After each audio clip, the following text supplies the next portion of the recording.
নোয়াখালী থেকে ঢাকার উদ্দেশ্যে ডাবল হেডিং ইঞ্জিন নিয়ে উপকূল এক্সপ্রেস চলাচল করছে এবং সহকারী লোকোমাস্টার সালাম ভাইয়ের রেসপন্সটা দারুণ ছিল।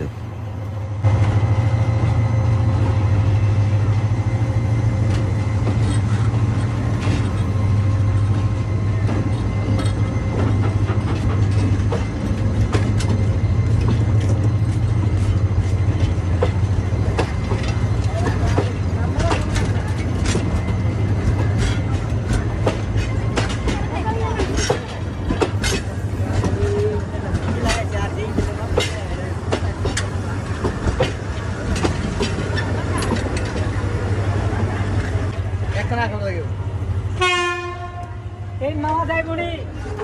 এখন ওই ইঞ্জিনে কাজ করে মোটর গুলো